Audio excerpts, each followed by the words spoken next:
Hello guys, प्रगति idea channel पे आप सबका स्वागत है।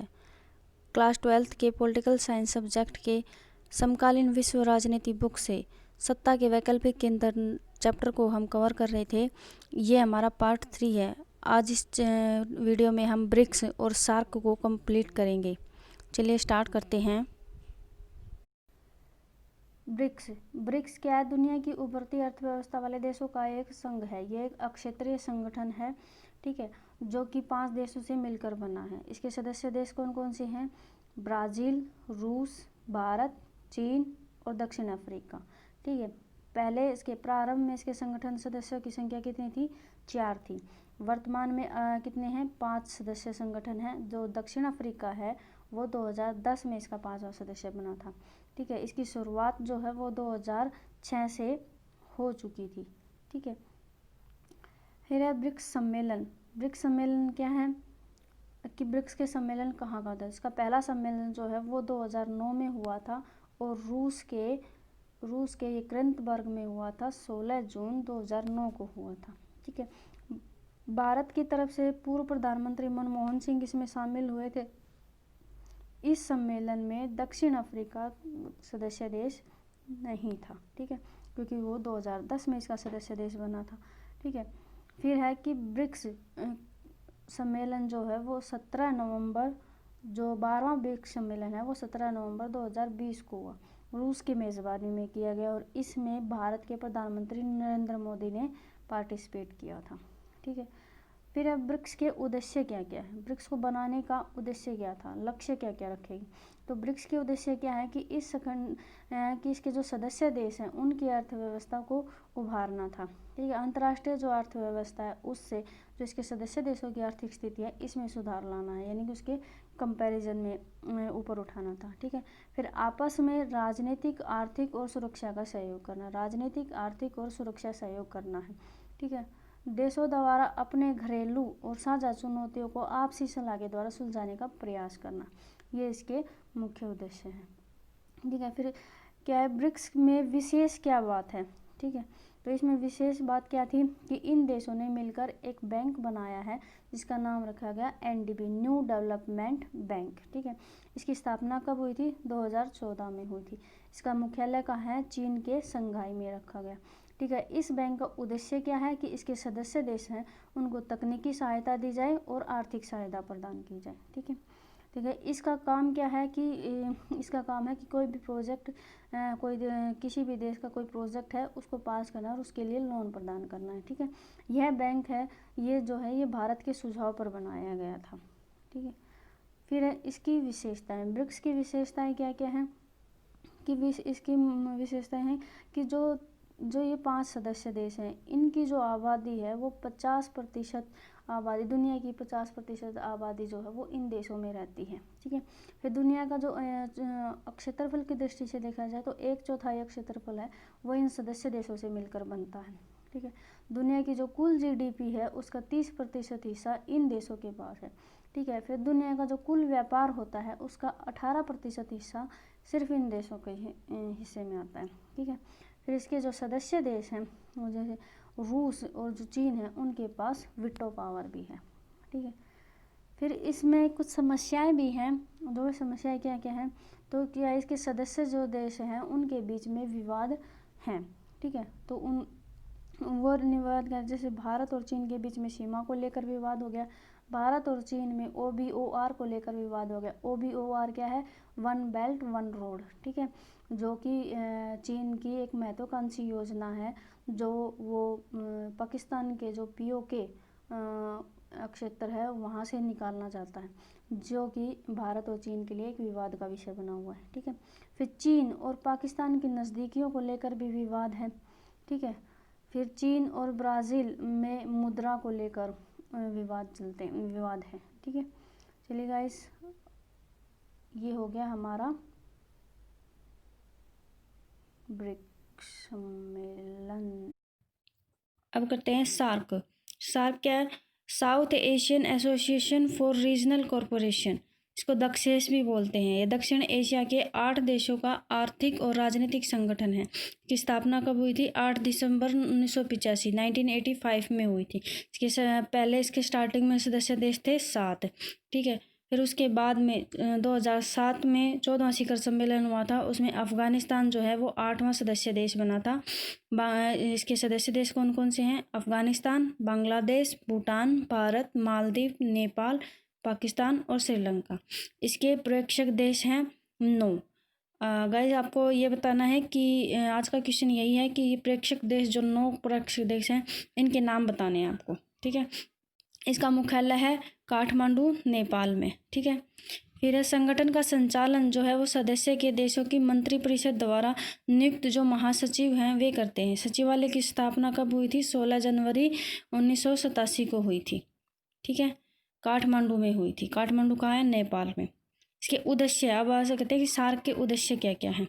तो सार्क के उद्देश्य है कि दक्षिण एशिया के जो देश हैं उनकी जनता के विकास और जीवन स्तर को सुधारने के लिए इसका बनाया गया था। फिर है इसमें जो सदस्य देश हैं उनको आत्मनिर्भरता का विकास, उनकी आत्मनिर्भरता का विकास करना है कि वो अपने बेस पर खड़े हों, उनको अंतर्राष्ट्रीय स्तर पर दूसरे देशों से सहायता ना मांगनी पड़े, ठीक है। फिर सांस्कृतिक सामाजिक विकास और आपसी सहयोग को बढ़ावा देना। ये क्या है कि जो दक्षिण एशियाई जो देश हैं इनकी लगभग सबकी जो सामाजिक संस्कृति जो है वो सबकी मिलती जुलती सी है। उनकी जो परंपराएं हैं, रीति रिवाज है, वो सारे तकरीबन मिलते जुलते से हैं, ठीक है। तो ये जो कहते हैं कि सांस्कृतिक समाज जो है वो इनका मिलता जुलता है, इसीलिए विकास और आपसी सहयोग को बढ़ावा मिलेगा इससे, ठीक है। फिर है व्यापार को बढ़ावा देना। तो ये आर्थिक और राजनीतिक संगठन था, तो व्यापार को बढ़ावा देना था, विकास को बढ़ावा देना था, और जो इन देशों के जो अक्षेत्रीय जो आपसी विवाद हैं वो उनको शांतिपूर्ण ढंग से निपटारा करना। एक बात ध्यान रखना कि इस जो ये सार्क है इस संगठन में चीन जो अक्षेत्रीय राज्य भी मतलब हमसे लगता हुआ जो है लेकिन इसमें शामिल नहीं है, ठीक है। लेकिन सार्क पर चीन का बहुत इफेक्ट पड़ता है, ठीक है। फिर है विशेष कि सार्क को लेकर विशेष क्या है, ठीक है। तो ये बताता है कि सबसे पहले साफ्ता यानी कि south Asian free trade area इसको बोलते हैं। 2007 में इसको 2006 में जो सार्क देश हैं इनके बीच में व्यापार को बढ़ावा देने के लिए इसको एक समझौता किया गया था। इसमें क्या था कि जो ये जितने भी सदस्य देश हैं इनके बीच में मुक्त व्यापार क्षेत्र होगा, ठीक है। तो उसमें कोई सीमा शुल्क नहीं लगेगा। और इसका लक्ष्य क्या रखा गया था? इसमें लक्ष्य रखा गया कि 2007 तक सीमा शुल्क को कम कर दिया जाएगा, ठीक है। 2006 में ये समझौता हुआ था और 2007 तक कर दिया गया था। लेकिन साफ्ता जो है वो असफल रहा क्योंकि जो छोटे देश थे ये मानते थे कि जो भारत है वो साफ्ता के ज़रिए से यानी कि समझौते के ज़रिए से उनके बाज़ारों पर कब्जा करना चाहता है। और सदस्य देश जो हैं उनमें भारत जो है वो सबसे शक्तिशाली लगा लो या इन सब में सबसे ज़्यादा विकसित देश है, ठीक है। तो जो छोटे देश हैं वो यही मानते थे कि भारत हम पर आर्थिक रूप से दबाव बनाना चाहता है, ठीक है। फिर है SDF यानी कि सार्क विकास कोष। इसका संचालन जो है वह देश के वित्त मंत्रालय के जो प्रतिनिधि हैं उनसे गठित बोर्ड द्वारा किया जाता है, ठीक है। और इसका जो SDF है फिर है सामाजिक क्षेत्र में सहयोग आधारित परियोजनाओं का वित्त पोषण करना है इसका कार्य, ठीक है। का कार्य क्या है कि जो सामाजिक क्षेत्र में कोई भी सहयोग से जो परियोजनाएं बनाई जाएगी तो उनको वित्त पोषण करना इसका काम है। सामाजिक कार्य जैसे गरीबी उन्मूलन हो गया, विकास हो गया, ठीक है। फिर है दक्षिण एशियाई विश्वविद्यालय। भारत में जो दक्षिण एशियाई विश्वविद्यालय है वो एक अंतर्राष्ट्रीय स्तर का विश्वविद्यालय है, ठीक है। फिर है दक्षिण एशियाई अक्षेत्रीय मानव संगठन यानी इसका सचिवालय कहाँ है? ये ढाका बांग्लादेश में है, ठीक है।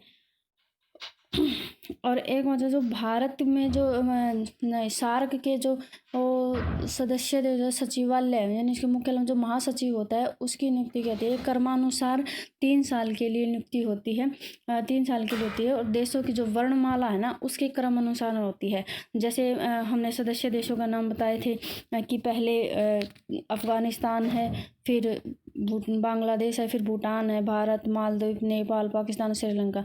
तो इसमें 1 बाय 1 जैसे पहले अफगानिस्तान, तो अल्फ़ाबेटिकली ऑर्डर में देखा जाएगा तो पहले अफगानिस्तान आता है, तो फिर बांग्लादेश आता है, फिर भूटान आता है, फिर भारत आता है। तो ऐसे ऐसे उनके जो महासचिव है उनकी नियुक्ति भी 3 साल के लिए होती है और अल्फ़ाबेटिकली ऑर्डर में ही होती है, देश के नाम के अकॉर्डिंग, ठीक है। फिर भारत जो है वो भारत के लिए ये सार्क महत्वपूर्ण क्यों है, ठीक है, ये इसके लिए फ़ायदेमंद क्यों है, ये आपको बताना है। तो इसमें क्या करना है इसमें क्या होता है कि सबसे पहला है कि पहले पड़ोसी, ठीक है, जो पहले पड़ोसी यानी कि भारत के जो पड़ोसी हैं, जो जितने भी राज्य हैं ये भारत से सीमावर्ती पड़ोसी के उनको प्रमुखता। भारत का उद्देश्य क्या है कि जो इसके साथ लगते राज्य हैं उनको ये प्रमुखता देता है, ठीक है, व्यापार में और संबंधों में, ठीक है। फिर दूसरा है भू रणनीतिक महत्व। इसमें क्या है कि यह विकास प्रक्रिया एवं आर्थिक सहयोग में नेपाल, भूटान, मालदीव और श्रीलंका जैसे जो राज्य हैं उनको आकर्षित करके जो चीन की 1 बेल्ट 1 रोड का कार्यक्रम है उसका विरोध कर सकता है, ठीक है। ये इसकी रणनीतिक योजना है, ठीक है। तो नेपाल, भूटान, मालदीव और श्रीलंका जो राज्य हैं ये इसमें मदद कर सकते हैं, ठीक है। फिर अक्षेत्रीय स्थिरता। अक्षेत्रीय स्थिरता में क्या है कि सार्क इन क्षेत्रों के बीच में आपसी विश्वास और शांति स्थापना में सहयोग कर सकता है, ऐसा भारत का मानना है, ठीक है। फिर है वैश्विक नेतृत्व की भूमिका। तो ये भारत को अतिरिक्त जिम्मेदारियां लेकर क्षेत्र में अपने नेतृत्व को प्रदर्शित करने के लिए एक मंच प्रदान करता है, क्योंकि भारत इन देशों में सबसे ज़्यादा विकसित देश है, तो वो भारत के लिए एक मंच देता है कि जो इन सभी राज्यों की मिलकर, यानी कि ये मंच देता है, ये जो सार्क है ये एक मंच देता है कि भारत इनका नेतृत्व करे और ये एक मंच के रूप में अंतर्राष्ट्रीय राजनीति में अपनी एक भूमिका निभाए, उनका नेतृत्व कर सके, ठीक है।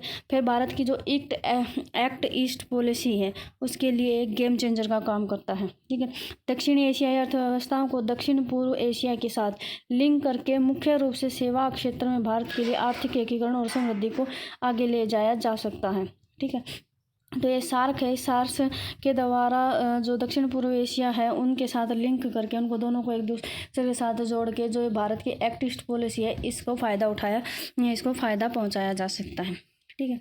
फिर है कि सार्क एक असफल संगठन माना जाता है। इसके भी कुछ कारण है कि सार्क को असफल संगठन क्यों माना जाता है। तो इसका सबसे बड़ा रीज़न जो ये है वो है कि इसके सदस्यों में आपसी विश्वास नहीं है और विवाद चलता रहता है। जैसे भारत और पाकिस्तान के बीच में संघर्ष चलता है, भारत, पाकिस्तान और बांग्लादेश के बीच में भी संघर्ष चलता है, फिर नेपाल और भूटान में भी संघर्ष है, भारत और नेपाल में भी कई बार संघर्ष होता है, भारत श्रीलंका में भी छोटे मोटे विवाद होते रहते हैं, ठीक है। फिर है आपसी व्यापार जो है वो कम है, इन देशों के बीच में आपसी व्यापार है वो बहुत कम है, ठीक है। फिर आतंकवाद की समस्या भी यहाँ बहुत ज़्यादा है और अलगाव की समस्या भी देखने को मिलती है। फिर है ये देश आपस में लड़ते रहते हैं और इनमें एकता नहीं है। वही है ना कि अविश्वास की कमी है कि जो जैसे साफ्टा आया था तो साफ्टा समझौते पर देशों को विश्वास नहीं था, उन्होंने इसका विरोध किया कि भारत हमारे बाजारों पर कब्जा करना चाहता, तो ये एक अविश्वास की कमी भी है। और दूसरा है कि चीन का अक्षेत्रीय प्रभाव। हालांकि चीन जो है वो सार्क में का सदस्य नहीं है, लेकिन फिर भी चीन का अक्षेत्रीय प्रभाव सार्क पर देखने को मिलता है, क्योंकि चीन के जो है वो पाकिस्तान से संबंध भी हैं और चीन जो है श्रीलंका और नेपाल, बांग्लादेश इनसे भी संबंध बनाने की कोशिश करता है, तो ये उसका अक्षेत्रीय प्रभाव देखा जाता है।